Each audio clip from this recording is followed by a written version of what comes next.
Now to the rest of what's been happening on the local market. Earlier I spoke to Martin Lakos from Macquarie Private Wealth. Martin Lakos, thanks for joining us. Thanks, Phil. Well, a moderate rally after the gloom of earlier in the week, but contrasting domestic and offshore influences. Yeah, we had slightly better numbers coming out of overnight, which we saw the market open up a little, but the consumer confidence numbers came in at 11:30. They were not great with the pessimism index now, because the index is now below 100. So that's sent the market down nearly 32 points. What did save the market, Phil, was much better than expected numbers coming out of China. If you remember, there's been concerns of a hard landing.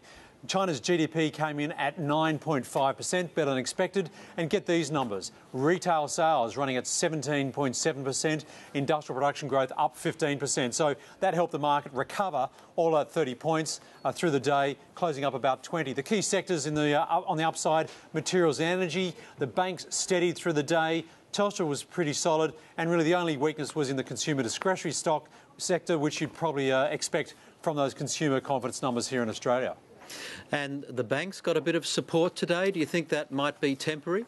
Well, the banks were sold down very heavily over the last couple of days with the ongoing concerns in Europe, and in particular focus now on Italy. I think what we really got to dispel is the banks' exposure to Europe. So to put this into a little bit of perspective, Phil, the banks' total earnings in Europe, ANZ's about 3% of total earnings, National Australia Bank 5%, Westpac and CommBank 0% exposure in terms of earnings. Where they do have some exposure to Europe is where they seek funding. Now, it's not only Europe, they obviously get funding, wholesale funding out of Australia and the US as well. But in terms of total European exposure, ANZ's about 12% of total funding, CommBank about 16%, National Australia Bank 33%, and that's the largest, and that's probably why the stock got sold down so heavily yesterday, and Westpac about 26%.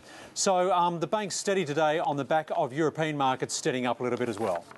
And the market got some production numbers from uranium producer ERA. How did investors react to those numbers? We may remember that ERA had flagged late last year that from January this year to June, they were going to basically cease production or suspend because their containment ponds were fairly full, and they were concerned that the wet season would exacerbate that position. They've restarted production in June. In fact, it was a much better month of production. They had allowed for a $20 or $30 million loss through this period, so we may see slightly better numbers out of ERA. The stock was up about 13 cents on the back of that. Clearly, uranium is still a pretty hot topic in regards to production for ERA, though. And what about coal and allied? They also had some production figures out. Yeah, actually pretty solid numbers on the coal front. Don't forget, coal is largely thermal coal, the largest portion coming out of the Hunter Valley, but some pretty strong numbers, up about 28% on this quarter. Although despite those more positive numbers on production, the stock was down 29 cents to $102.80. OK, Martin Lakos, thanks very much for your time. Always a pleasure. Thanks, Phil.